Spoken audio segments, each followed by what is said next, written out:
কোটা বিরোধী আন্দোলন পরবর্তী বাংলাদেশে সহিংসতার বিষয়টি বেশ গুরুত্বের সঙ্গে পর্যবেক্ষণ করছে যুক্তরাষ্ট্র। সহিংসতার নিন্দা জানিয়ে শান্তিপূর্ণ বিক্ষোভ কর্মসূচি পালনের আহ্বান জানিয়েছে দেশটি।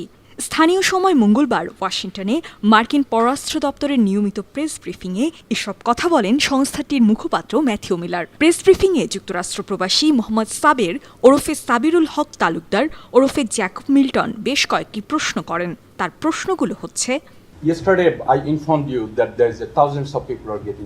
গতকাল আমি আপনাদের জানিয়েছি বাংলাদেশের প্রধানমন্ত্রী শেখ হাসিনার নির্দেশে হাজার হাজার মানুষকে হত্যা করা হয়েছে।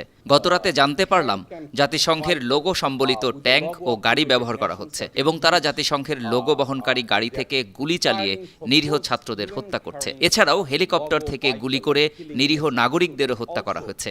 দেখে মনে হয় দেশটি যেন গৃহযুদ্ধের দিকে যাচ্ছে। Country is going into a civil war, number one. And number two, some public figure named Nurul Haq. 2 নম্বর প্রশ্ন হচ্ছে, গণ অধিকার পরিষদের সভাপতি নুরুল হক, তারেক রহমান নামে আরেকজন নেতা এবং জোনায়েদ সাকি ও অপরজন আবু আদনান তোহা সবাইকে সরকারি বাহিনীর সদস্যরা অপহরণ করেছে। ইন্টারনেট ও টেলিফোন যোগাযোগ ব্যবস্থা না থাকায় সরকারি বাহিনী এই সুযোগের সদ্ব্যবহার করছে। আর প্রধানমন্ত্রী শেখ হাসিনা গণভবনে বসে পুলিশ, সেনাবাহিনী, র্যাব এবং অন্যান্য আইন প্রয়োগকারী সংস্থাকে হত্যা চালিয়ে যাওয়ার নির্দেশ দিচ্ছেন। কারণ প্রকৃত কি ঘটছে বিশ্ব তা দেখতে পাচ্ছে না।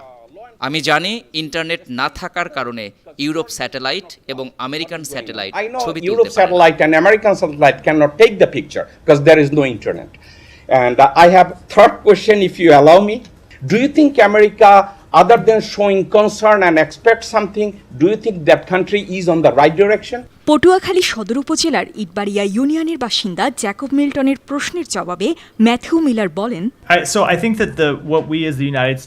আমি মনে করি মার্কিন যুক্তরাষ্ট্র হিসাবে আমরা সবসময় যা করেছি এবং আমার বলা উচিত আমাদের সর্বোত্তম সময়ে আমরা সবসময় যেটা করেছি তা হলো বিশ্বজুড়ে গণতান্ত্রিক মূল্যবোধের পক্ষে কথা বলা। আমরা নিশ্চিত করতে চাই এবং স্পষ্টভাবে বলতে চাই বিশ্বের যেসব দেশ গণতান্ত্রিক মূল্যবোধকে প্রতিষ্ঠিত করেছে সেসব দেশ সবচাইতে শক্তিশালী হয় এবং আমরা এটাই অনবরত করে যাচ্ছি। এটি আমাদের সবচেয়ে বড় শক্তি এবং এটি আমাদের দৃষ্টিভঙ্গিকে পরিচালনা করতে থাকবে।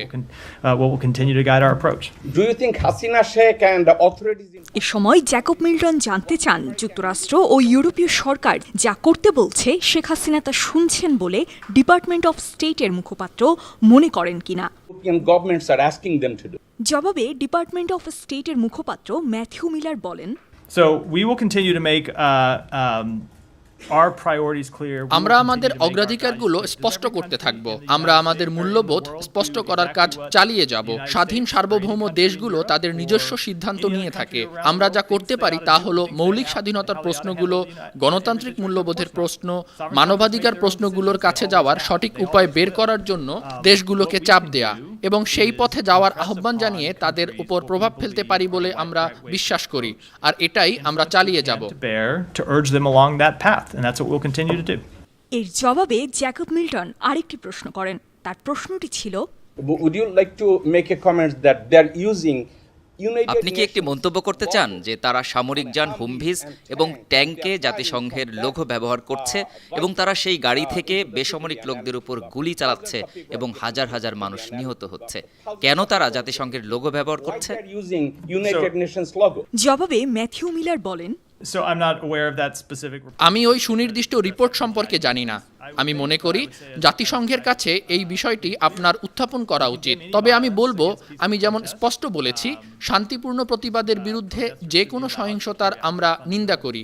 প্রতিবাদকারীদের তাদের মত প্রকাশের মৌলিক স্বাধীনতা, বাক স্বাধীনতার মৌলিক স্বাধীনতা পালন করতে দেয়া উচিত এবং একই সাথে শান্তিপূর্ণভাবে বিক্ষোভ করার জন্য আমরা আহ্বান জানাই।